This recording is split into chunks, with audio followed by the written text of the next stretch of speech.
Plan not working out the way you wanted, asshole? Don't flatter yourself, Cutter. You prevented nothing. Although it seems I may have underestimated you. Dumping the fuel was quite ingenious. At least Mr. Douglas's body won't have so far to fall now. Well, maybe Vincent could hitch a ride with him on his way down. You know, Charlie, I'm a little surprised at you. Didn't your father ever teach you never send a boy to do a man's job? Speaking of boys, our stewardess friend must be feeling particularly unsatisfied. Charlie, you ever play roulette? On occasion. Well, let me give you a word of advice. Always bet on black.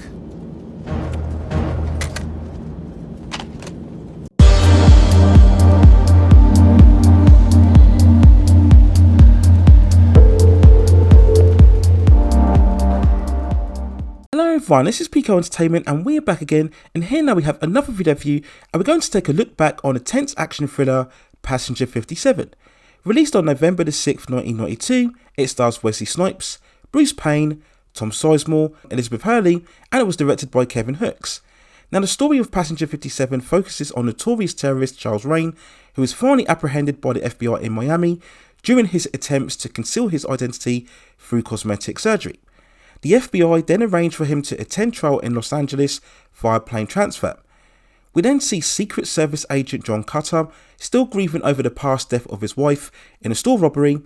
He then comes out carrying out safety training exercises for flight staff when he is offered the position of a new head for an anti-terrorism unit. Initially refusing the role, he's convinced by his friend and FBI agent Sly Vecchio to accept the position.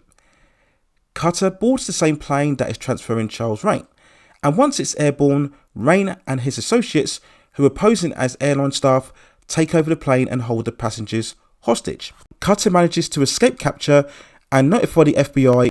What then follows is an ongoing battle of wits and tactics as Cutter and the FBI have to do whatever it takes to free the hostages and capture Rane once and for all. Now when looking back on Passenger 57, I have very fond memories, and when rewatching it recently, it still remains a very fun, fast-paced, entertaining actioner that you can view multiple times today and still very much enjoy. Now yes, you can pick the script completely apart. The sheer notion of having such a dangerous terrorist board a plane with normal civilians is simply ridiculous, as is having such a severe lack of security around him. We see Cutter breaking every single rule that he teaches in his lessons in a real-life situation, and criticisms like this of the script are completely valid. But in terms of its overall story, the movie sets its narrative straight and clear. It establishes straight away the villain and the threat, the hero, the situation, and then lets the scenario play out with a few twists and turns, raising the stakes, and this is classic action film storytelling 101. Now of course this is hugely familiar territory. We have all sorts of vibes from iconic 80s and 90s action films, from the likes of Die Hard, Lethal Weapon, Beverly Hills Cop. Everything from the action sequences to the musical score, which is actually a very good job well done by composer Stanley Clarke. I especially like the opening theme that plays during the opening credits, and many people will criticise the film for a certain lack of originality and perhaps it being also dated. But Passenger 57 comes very much from the eras of the 80s and 90s, representing the action genre in the best way. Running at a brisk 88 minutes long, it moves very quickly. There's no bloats, there's no filler. It moves with energy and purpose. And this is what made all of these iconic movies so good to watch, and something that films of today could very much learn from. Now when talking about Passenger 57, we do of course have to reference the lead performance from Wesley Snipes as Cutter, bringing all of his natural charisma alongside his athleticism and background in martial arts. He's a truly engaging presence throughout the film, and this role of course was his transformation from early character roles such as New Jack City, Jungle Fever, Mo Better Blues and King New York, to becoming a new leading mainstream action star of the 90s, and he performs very well in the film. But we must also never underestimate the role played by Bruce Payne as Charles Rane, who is every bit as integral to the movie as what Wesley Snipes is.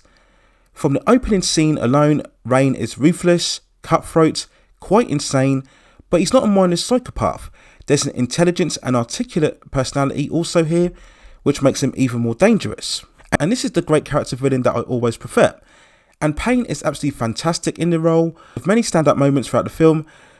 We have the film's opening sequence, as I mentioned already, We have the very quotable Charles Rane is not insane moment when he's beating down his lawyer who is simply trying to give him some advice. And we have the very much mandatory interrogation scene between hero and villain, where we see Payne trying to negotiate his release with Cutter. Lots of great acting and dialogue between the two actors, and the movie definitely would have suffered without Bruce Payne being in the lead role. And all of the supporting actors are fine also here, whether it's Tom Sizemore as Sly DeVecchio, Alex Thatcher as the main female interest, Marty, who is a flight attendant, and even British supermodel Elizabeth Hurley has some good moments as one of Charles Rane's associates. So we then go on to the movie's overall release, and it did succeed at the box office, grossing $66 million from a $15 million budget. And as mentioned already, the biggest legacy of the movie was establishing Wesley Snipes as a mainstream action star. He would go later on throughout the decade to star in the action classic Demolition Man in 1993, starring alongside Sean Connery in Rising Sun in the same year. We would have Drop Zone in 1995, and of course his most significant and most iconic role coming with Blade in 1998. But as well as Wesley Snipes' ascension into the mainstream industry, Passenger 57 still remains a very fun actioner and a reminder that these type of action movies can be quality if you just focus on the narrative and establish the high stakes straight away. They don't need to be 3 hours long, there doesn't have to be any identity messaging or woke politics, just provide clear-cut storytelling with an engaging hero and also a charismatic villain, and you'll be good to go and produce a great result. And I think overall, many years after its release, Passenger 57 still remains a very great action movie and entry within the genre. So those were other thoughts and feelings and look back on Passenger 57. Let me know what you think in the comments below. If you have any other movies or suggestions or any other issues within the pop entertainment and culture scene that you'd like to see me cover, then also let me know within the comments and I will see if I can provide further commentary for you on that subject matter within the future. Please also hit and like the subscription and notification buttons so I can provide you with more high quality content like this in the future. But that's it for now. Take care of yourselves and I will see you very, very soon.